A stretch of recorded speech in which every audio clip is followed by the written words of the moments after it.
മാന്നാനം എക്ലോഗ് തിയേറ്ററിൻ്റെ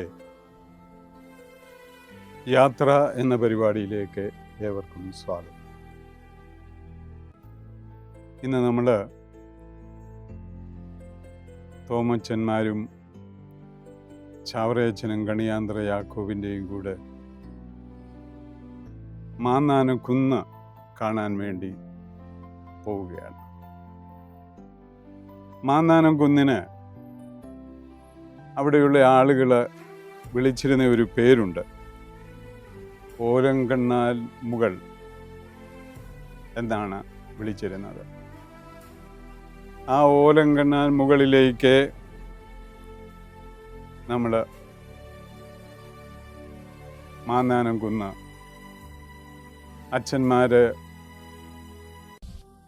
ഓമനപ്പേരിട്ട ബേസ്രവുമായിലേക്ക് നമ്മൾ പോകുന്നു. ബേസ്രവുമ എന്ന് പറയുമ്പോൾ അതൊരു സുറിയാനി പദമാണ്.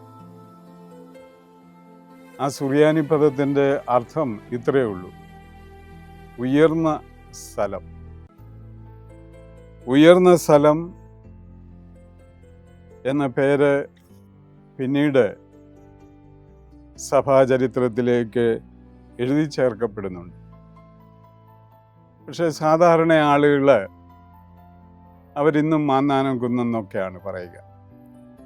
ബേസ്രവുമ സഭാചരിത്രത്തിലും മാത്രമൊക്കെ നിലകൊള്ളുകയും അറിയപ്പെടുകയും ചെയ്യുന്നു. കോട്ടയത്ത് നിന്ന് 5 മൈൽ വടക്കോട്ട് സഞ്ചരിച്ചാൽ നമ്മൾ മാന്നാനം പ്രദേശത്തെത്തും. കോട്ടയത്ത് നിന്നും ഏതാണ്ട് പടിഞ്ഞാറ് വടക്ക് ഭാഗത്തായിട്ടാണ് ഈ മാന്നാനം കുന്ന് സ്ഥിതി ചെയ്യുന്നത്.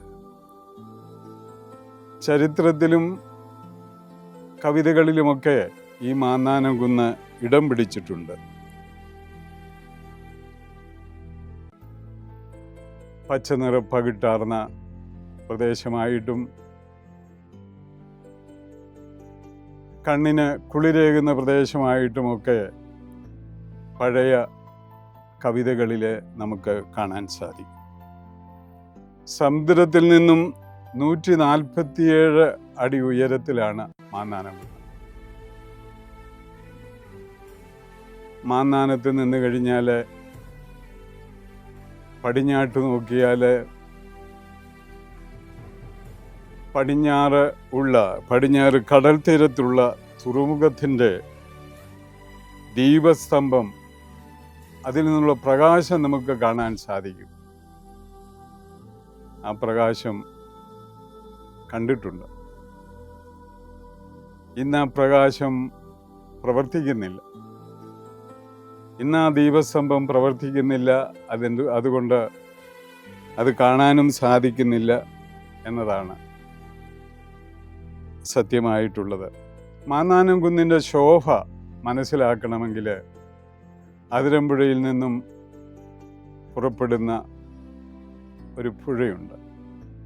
ആ പുഴയിലൂടെ സഞ്ചരിച്ച് മാന്നാനത്തിൻ്റെ താഴ്ഭാഗത്തുകൂടി പടിഞ്ഞാട്ട് പോയാൽ പടിഞ്ഞാറ് നിന്നും ഉള്ള ഒരു ദർശനമാണ് മാന്നാനം കുന്നിനെ മനോഹാരിത നമുക്ക് മനസ്സിലാക്കാൻ സാധിക്കുന്നത്. അങ്ങനെ രാമശാസ്ത്രിയും IC ചാക്കോയുമൊക്കെ അവരുടെ എഴുത്തുകളിൽ ഈ മാന്നാനം കുന്നിൻ്റെ മനോഹാരിതയെക്കുറിച്ച് ഒത്തിരി എഴുതുകയും പറയുകയും ചെയ്തിട്ടുണ്ട്. അതിനുശേഷം മാന്നാനം കുന്നിലെ വലിയൊരു സംഭവം എന്ന് പറയുന്നത്, ഒരു ജനകീയ സംഭവം എന്ന് പറയുന്നത് കുരിശ് സ്ഥാപിക്കലായി. തീർച്ചയായിട്ടും അതിലേക്ക് 15ാമത്തെ എപ്പിസോഡിൽ നാം അതാണ് ചർച്ച ചെയ്യപ്പെടാൻ പോവുക.